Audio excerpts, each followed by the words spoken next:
And I want to do something. I want to ask you a question. Is there anybody here today that can give me 5,000 naira? If you could give me if you could dash for the Beckhams in 5K, could you just stand? Let me see you. Please, if you can do that, just come out. Just come to the altar. Please just climb up there. God bless you. Thank you very much. If you're sitting here and you know you could give me 5,000 naira, just come out. God bless you. God bless you. I bless you, and I ask that God would bless you as well for this show of love in the name of the Father and of the Son and of the Holy Spirit. All right, please just go to the right. All of you just stand that way. God bless you. All right, now, if you're in this church and you sincerely, listen to me, you sincerely need 5,000 naira, please just come out. If 5,000 naira would do something for you, you know you need 5K. In fact, this money would change your life. Please just come out. How many are we? Okay, this is what we're going to do. Those of you with the 5,000 naira, you just pick one person, give her the money, and you go. Just, mommy, just pick anyone. Just pick one person. Yeah, just hold one person and carry the person so you give the person the money. Or just hold the...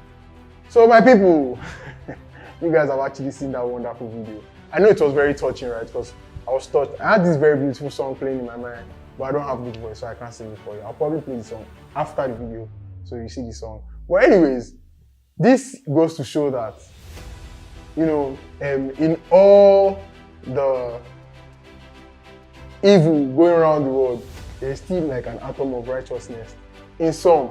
You know, it's not every pastor that is political right now. It's not every pastor or every church that is, you know, playing the game of chess with their members. When I mean political, I mean, I'm sure you have gone to some churches where the rich folks stay in front, while the poor ones stay at the back. You know, they put some people here, they reserve seats for some people and all that. I'm sure this is not happening in this particular video we watched. I really applaud this very pastor, or like they like to call them reverend, for this brilliant idea. For those of you that did not realize, he didn't ask these people or tell them that the Lord told him to get money from them like other pastors would. Because there's a pastor, if you watched our videos in the past, there was a pastor I talked about on one of my, you know, shows, and this particular pastor said, and I quote, that the Lord told him to get $85,000 from his congregation. In this economy that we are in, where and how do you expect these people to get that money for or from? And did God also show you that this is the reason why he's wanting you to raise this money? Did you tell your congregation your reason as to what to do with the $85,000?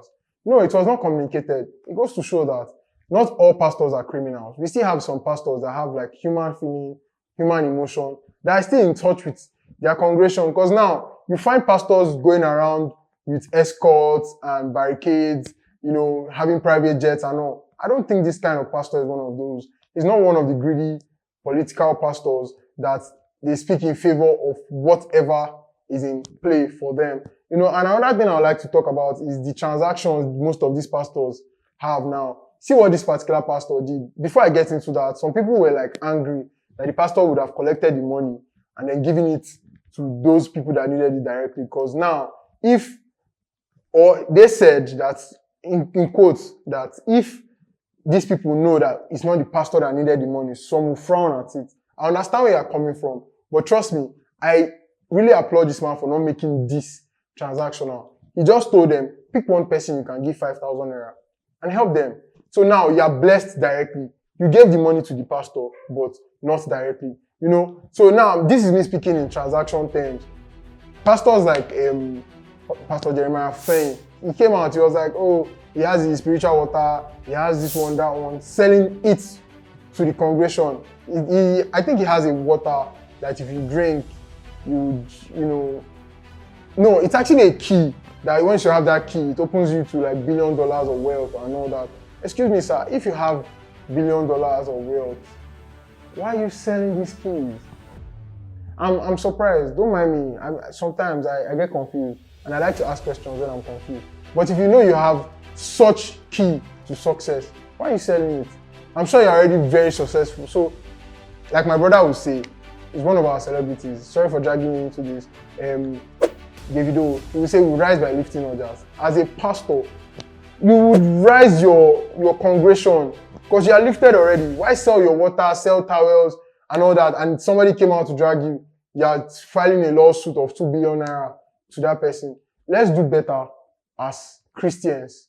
You know, there's something else I'd like to talk about as well. But before I get into that, I just remember that let's go back memory lane. If this was the time when Jesus Christ were doing miracles, I guess the miracle of the wine would have been sold instead of shared to people. I guess the man that was blind, that he put mud in his face, by now, there will be no sand around that environment because they would have sold all the sand, thinking that all the mud works for blind people. And then you cannot visit that place as a blind person until you pay a certain amount of money.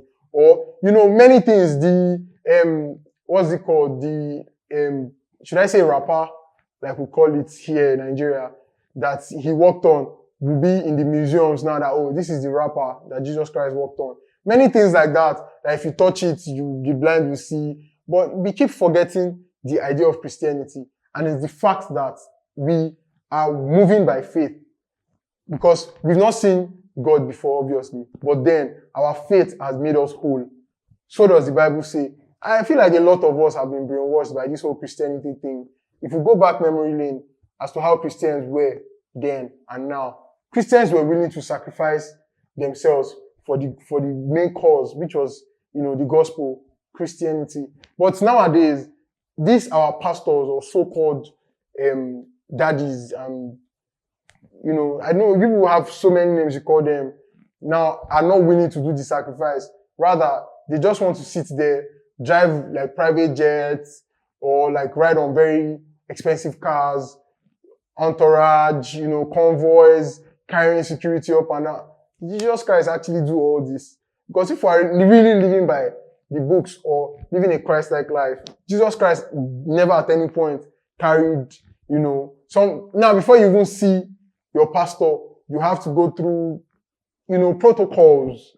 Not 1, not 2, not 3, not 4. And it's just crazy because I don't need protocols to see my father. And if I'm the son of my father, I don't think I still need those protocols to see my father. And these pastors are mediums to the Most High. So it becomes very, very hard to see our father. You know, something else I would like to talk about is the giving. A lot of these pastors don't give, they just receive. And I know what I'm talking about. Now they preach everything to just make you give. They tell you every passage in the Bible to make you give. But then, how many pastors are willing to give back in return? Because you are supposed to live by an example. You live a Christ-like life. Are you Christ-like? Because Jesus gave. Have you given? I don't think not. So until you start giving, until you start preaching what you practice, or you start practicing what you preach, then you are not the one for us. Something else I'd like to talk about is most of the churches these days, as you guys will know, have, how do I say this? Some churches have more members than the other. This brings me to the brainwashing aspect, because why is it that the pastors that preach the raw truth have less members than those that actually, you know, I want to give an example now. No disrespect to you, sir, Mr. Odumeje. What does that man actually preach? And trust me, he has an overflow of membership and crowd every Sunday his church is holding. But what does he actually preach? Because what does he even call it? A good shaker, he has this, he has that. Yeah, it's good and fine for you, sir. But somebody should bring a particular, you know, Sunday sermon to me where he preached proper. I know, I'm not saying preaching has to be like a particular way. And I'm sure you guys have seen this scandal that has been going on. I'm choosing, who are you? Please, if you see somebody pointing a gun directly to your face, take to heels, because I don't know, a lot of people would lose their lives with this idea or conception, I'm choosing. And they say, dead body know they get mouth explaining. You that have died, I don't think you have the opportunity to come and explain what really happened. So take to heels, leave all these things alone. There are false pastors everywhere these days. I know I'm getting into deep from what I am talking about, but now, what I was only trying to say is, the pastors that take from us, the members, are more enriched than those that don't take from us. You know, I want to give you an example. Pastor about Damina, he came out and contradicted what he had been preaching, which was about tithing. And he was like, that's not how it works. He lost 80% of his members because I feel like we humans don't like the truth. But the truth shall set you free. Always remember that. Until you keep that in mind, there's no moving forward from that. And, you know, as we go forward in this, I just think that this same brainwashing thing has had us on throat hold because, and an example is you watching this video, there are churches on your street, but you rather go 500 kilometers away, 5 miles away to attend a particular church. The churches on your street, are they not churches? Until we remove this type of mindset from our minds, I don't think there's any moving forward whatsoever. So before I bring this to a particular close, I would like to comment and, you know, applaud that particular reverend for a very good job well done. And for those of you pastors that are not like this, please learn from this particular reverend because he is one of the best and he is what we need right now in Nigeria to have a flip in our belief, Christianity. Well, I remain your humble host, Dennis Oyema, also known as The Ugly. Until next time, do make sure you leave us a like because I always need your likes. And, you know, subscribe. I broke my leg last week and I'll probably need a sub from football. For those of you that don't get the joke, I need your subscription on our YouTube channel. And share these videos to the pastors and family members and those you think that might need this eye-opening video. Share it with them. Until next time, before I forget, follow us on all social media platforms at The Eagle Online, where we'll keep you updated on all the happenings in your environments. Until next time, see you guys. Bye.